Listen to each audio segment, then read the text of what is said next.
नमस्कार दोस्तों, मेरा नाम है अजीत सिंह और पैसा बाजार में आप सभी का स्वागत करता हूं। आज हम बात करेंगे हिंद रेक्टिफायर लिमिटेड के बारे में। सबसे पहले कंपनी का ओवरव्यू जानेंगे, फिर फाइनेंशियल हाइलाइट जानेंगे, कंपनी की परफॉर्मेंस जानेंगे फाइनेंशियल 2021 से 2025 के बीच में, ऑर्डर बुक और बिजनेस आउटलुक, फिर लास्ट में हम बात करेंगे कंपनी की वैल्यूएशन के बारे में। सबसे पहले कंपनी ओवरव्यू की बात करें तो हिंदुस्त हिंद रेक्टिफायर लिमिटेड मैन्युफैक्चर करती है power electronic equipment such as converter, inverter, rectifier, transaction, transformer, locomotives के लिए, fuse panel, chargers and pantry system for train.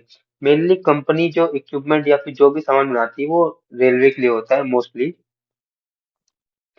Mumbai, Nashik, Maharashtra में है इसकी ऑफिस। सबसे पहले फाइनेंशियल हाइलाइट्स की बात करें, कंपनी का मार्केट कैप है 2791 करोड़ का, करंट प्राइस है 1615 का, पीई रेशियो 58.5, बुक वैल्यू है 111, रिटर्न डिविडेंड यील्ड है 0.12, return on capital employed 21.6, return on equity 25.7। 52 week range की बात करें तो लो है 799 का और हाई है 2108 का। फाइनेंशियल परफॉर्मेंस देखते हैं 2021 से 2025 के बीच की। तो सेल्स ग्रोथ की बात करें 2021 में थी 305 करोड़ की, जो कि 2025 में हो गई 655 करोड़ की। तो काफी अच्छी ग्रोथ है। ऑपरेटिंग मार्जिन्स में बहुत अच्छा इंप्रूवमेंट हुआ है। 2021 में थे 7 पे, फिर 2025 में आ गए 11 पे। नेट प्रॉफिट देखते हैं 2021 में था 5 करोड़, जो कि 2025 में हो गया 37 करोड़।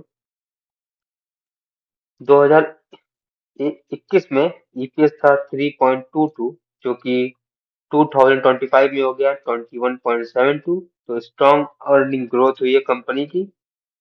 अब हम रेवेन्यू मिक्स को देखें तो रेलवे ट्रांसफार्मर से आता है 50.3 का रेवेन्यू, रेलवे इलेक्ट्रोमैकेनिकल से आता है 18.9 का, रेलवे इलेक्ट्रॉनिक्स से आता है 22.1 का, इंडस्ट्रियल प्रोडक्ट से आता है 5.5 का, स्पेयर एंड सर्विसेज से आता है 3.1 का। अगर आप देख सकते हैं तो इनका मोस्टली रेवेन्यू रेलवे पर डिपेंड है या कहें रेलवे सेक्टर का है। तो जब भी रेलवे का या फिर नई ट्रेन या फिर रेलवे में जो भी डेवलपमेंट होगा तो इससे इन्हें थोड़े बहुत ऑर्डर मिल जाएंगे और कंपनी कम हो जाएगा। ऑर्डर बुक की बात करें तो ऑर्डर बुक है कंपनी की 1099 करोड़ की, अब तक की रिकॉर्ड हाई। रिसेंट इन्होंने ऑर्डर जीते हैं वो है 127 करोड़ का इलेक्ट्रिकल सप्लाई ऑर्डर है, जो इंडियन रेलवे की तरफ से आया है। 2026 से 27 के बीच में ये ऑर्डर कंप्लीट करना है। 101 करोड़ का एडिशनल ऑर्डर है रेलवे इक्विपमेंट का, ये इन्हें 2025 से 2027 के बीच में इन्हें पूरा करना है। इससे पता चलता है स्ट्रॉन्ग डिमांड है और एक्सपेंडिंग मार्केट शेयर है कंपनी का। शेयर होल्डिंग पैटर्न को देखें अगर हम, तो कंपनी की प्रमोटर्स होल्डिंग है 43.93, फॉरेन इंस्टीट्यूशन की होल्डिंग है 6.64, डोमेस्टिक इंस्टीट्यूशन की होल्डिंग है 0.13 और पब्लिक होल्डिंग है 49.31। जो इस कंपनी में सबसे मुझे बुरी चीज लगी वो ये है कि प्रमोटर्स की होल्डिंग 50% से कम है। अब हम स्टॉक के वैल्यूएशन के ऊपर बात करेंगे, जो कि फंडामेंटल रेशियो के अकॉर्डिंग निकाले गए हैं। तो पीई रेशियो कंपनी का है 58.5 और आइडियल हम मानते हैं 15 से 25 के बीच में। तो ये कंपनी यहाँ पर ओवर वैल्यूड है पीई रेशियो के according. Price to book value की बात करें 14.5 है, आइडियल होना चाहिए 3 से कम, तो हम ओवर ओवर वैल्यूड है ये कंपनी।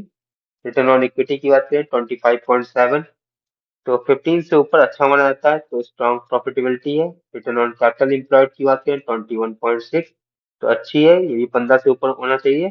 तो इफिशिएंट कैपिटल यूज कर रही है मैनेजमेंट, कैप टू इक्विटी बहुत ही कम है, तो मतलब बैलेंस शीट हेल्दी है। ऑपरेटिंग प्रॉफिट मार्जिन 11% है, मॉडरेट होना चाहिए 15 से ऊपर मैन्युफैक्चरिंग कंपनीज के लिए। तो कंक्लूजन ये निकला हिंद रेक्टिफायर लिमिटेड में स्ट्रॉन्ग ग्रोथ है, प्रॉफिटेबिलिटी भी अच्छी है, लेकिन अगर वैल्यूएशन के हिसाब से देखें तो एक्सपेंसिव लग रही है आइडियल फंडामेंटल्स के अकॉर्डिंग। तो ये वीडियो सिर्फ हमारी एजुकेशनल पर्पस के लिए थी, कोई भी बाई सेल की रिकमेंडेशन नहीं है। कोई भी निवेश करने से पहले अपने वित्त सलाहकार से बात करें। अगर आपको किसी स्टॉक या सेक्टर के बारे में जानना है तो उसका नाम हमें कमेंट सेक्शन में मेंशन करिए, ताकि नेक्स्ट टाइम जब हम वीडियो बनाएं तो उस स्टॉक को कवर कर सके। Thank you.